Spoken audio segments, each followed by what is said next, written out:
My daughter Abby and her friend Libby were found murdered. They came up with a sketch. That is correct. This is the sketch. What is the real reason of why Liberty and Abigail were at the bridge that day? And why is it that Liberty has footage on her cell phone of their killer, but yet no arrests have been made? This dude's harder to capture than Osama bin Laden. Can't the FBI find this dude? So who done this? People were pointing their fingers at a guy named Daniel Nations. First of all, they said he resembled the police sketch. Daniel Nations is a registered sex offender from Indiana who was arrested for threatening some people with a hatchet in the woods. Okay. Daniel Nations has like a slim build. The bridge guy looks like he's kind of a heavy-set dude. Here's a recording of Daniel Nations while he's in jail. And I want to know why I have not been cleared of the Delphi stuff, especially considering I've never been to Delphi, nor do I know where the town of Delphi, Indiana is.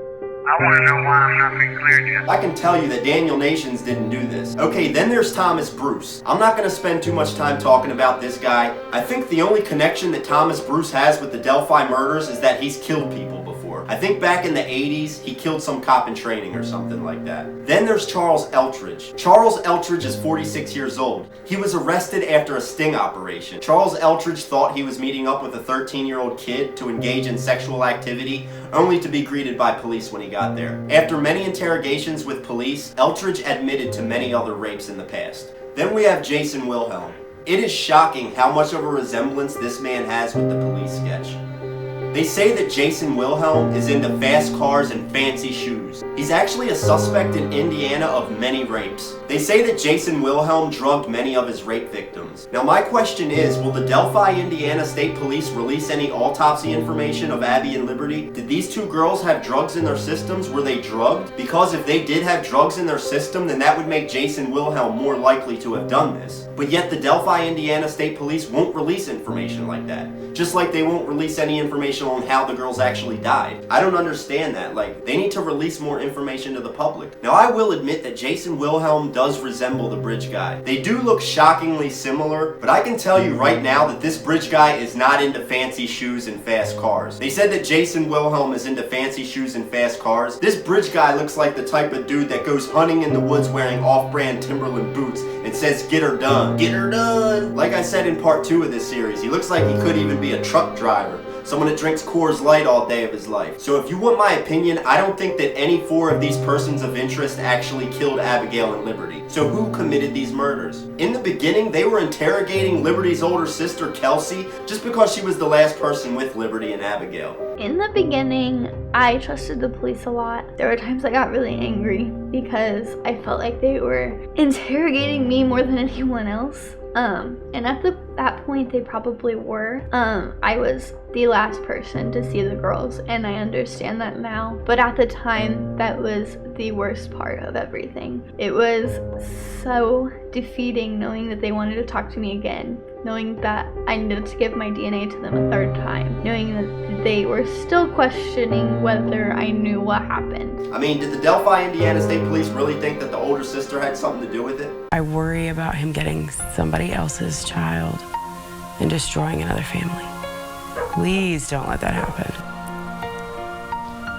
Tonight, the mother of Libby German shares her biggest fears after the death of her teenage daughter and her daughter's best friend, Abby Williams.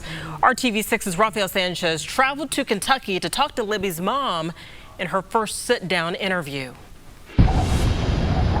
The seasons have come and gone, but Carrie Timmons is still stuck on February 13th, 2017. That morning, she remembers Snapchatting with her daughter, Libby. She sent me, it was, a good morning, beautiful, have a good day Snapchat. And I was on my way to work, and I got one back, and she was laying in the bed. And I was like, "What are you doing in the bed?" "Well, I don't have school today." Lucky. That was our last conversation.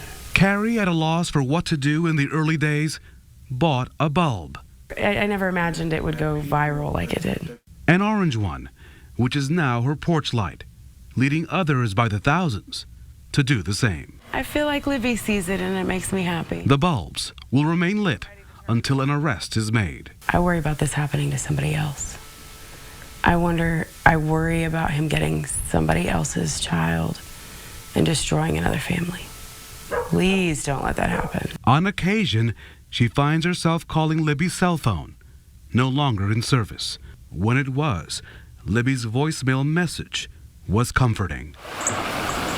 Carrie is proud that her daughter managed to record 2 key pieces of evidence with her cell phone, the audio and a picture of the prime suspect.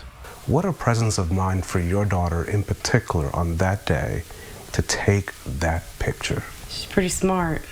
She was called a hero. Yes. She's always been my hero. Libby and her other daughter Kelsey are always in sight. Their pictures adorn her walls.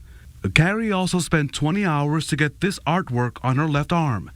It includes Libby's favorite phrase, "in a minute," and this "I love you" message she wrote in a Mother's Day card. And we put it on a Post-it because she puts everything on Post-its. As well as the GPS coordinates to her burial site, which we won't show.